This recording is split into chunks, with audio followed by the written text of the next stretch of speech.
国务院总理李克强周二下午在中南海紫光阁同英国工商界代表举行视频对话会，围绕中英关系与务实合作、新冠肺炎疫情、应对气候变化、优化营商环境等议题进行对话交流。中方希望英方为中国企业赴英投资兴业提供公平、公正、非歧视的营商环境。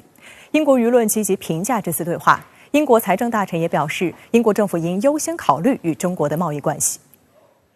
周二下午，在与英国工商界代表举行的视频对话会上，李克强表示，当前国际形势依然存在诸多不确定、不稳定因素，一个稳定的中英关系有助于维护自由公平贸易，促进世界经济复苏，应对全球性挑战，增进双方人民福祉。我们愿同英方巩固互信，相互尊重，求同存异，深化互利共赢合作，通过平等对话积累共识，化解分歧，推动中英关系健康稳定发展。李克强表示，改革开放是中国的基本国策，将持续坚定不移推进。中国的制造业已经全面开放，服务业正在有序开放，开放的大门会越开越大。我们在构建新发展格局的进程中，将继续致力于打造市场化、法治化、国际化营商环境，对包括外企在内的各类市场主体一视同仁，欢迎更多外资进入中国，也希望英方为中国企业赴英投资兴业提供公平、公正、非歧视的营商环境。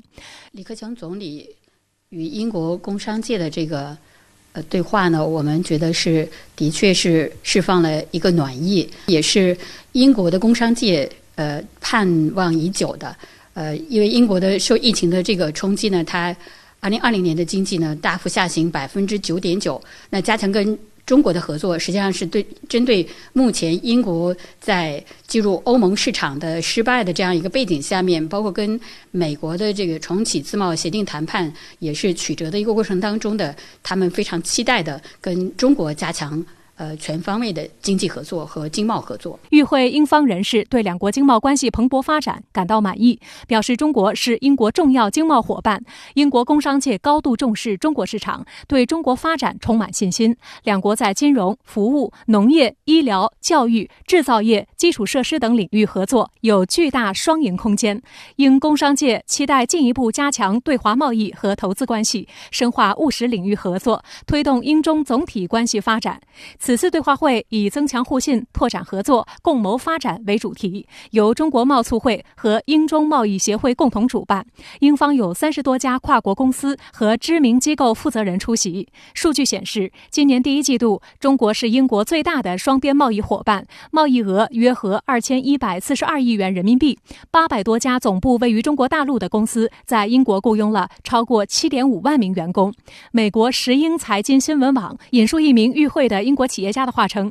这次会议象征着中国认真对待英国和英国商界。报道强调，这是中国领导人在4月与美国工商界领袖举行类似会议后第2次直接会见一个国家的商界代表。英国媒体积极报道这次对话会，天空电视台报道称，这是英中关系紧张之际，英国主要公司得到与中国领导人直接接触的难得机会。英国广播公司报道指出，过去几年间，英中关系受到美国因素、涉港问题以及新冠疫情的负面影响，英方对华趋于强硬，不断对香港事务指手画脚，修改了针对香港人的 BNO 护照规定。去年7月，英国政府下令拆除该国电信网络中的华为设备。今年3月，英国政府以新疆问题为借口制裁4名中国官员。4月，英国议会下院通过一项抹黑称新疆有所谓种族灭绝的动议。5月，英国政府宣布派伊丽莎白号航母到南海进行所谓的自由航行。但英国广播公司注意到，在今年6月10号，英国首相约翰逊与美国总统拜登会见后发布的联合声明中，仅有一处提及中国。英国外交部也透露，英方主导在继续公报中弱化相关措辞，显示英方有意缓和对华关系。因为英国脱欧之后呢，它的这个政策取向主要是看美国的导向，所以英国呢可能从短期来看很难改变它对华的这种举措。但是呢，我觉得这个短期回暖或者中长期从英国的它超现实主义的，从英国本身的经济核心利益的角度来看，英国可能会转暖，从而取得它的经济的这个效益。英国天空电视台也注意到英国政府的这种变化，在周二的报道中表示，有证据表明英国官员希望重建与中国的经济对话。上周，英国财政大臣苏纳克在其年度官邸演讲中表示，英国政府应优先考虑与中国的贸易关系。Neither position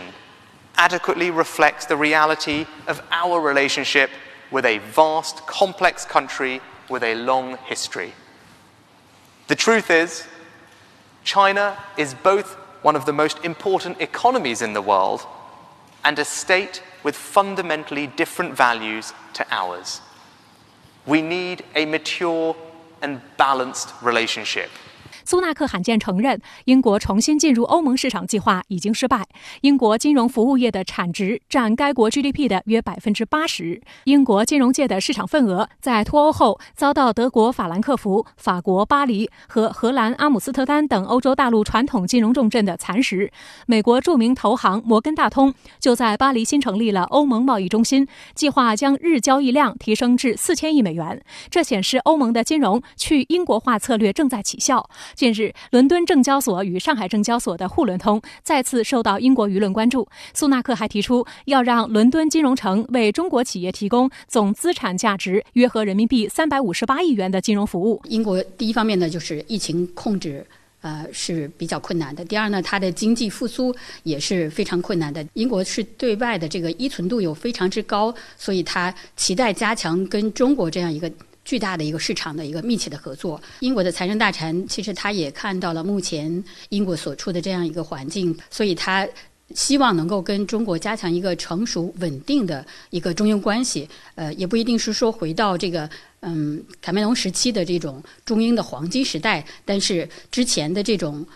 比较割裂的、比较困难的这个中英经贸关系，对于目前也是处于一个艰难的一个情况下面。英国国际贸易部高官斯图尔特也在近日举行的英国议会上议院国际关系和国防委员会会议上表示，中国为英国经济提供了比任何国家更多的机会，中国经济将成为全球增长的引擎，并可以在支持英国经济复苏方面发挥作用。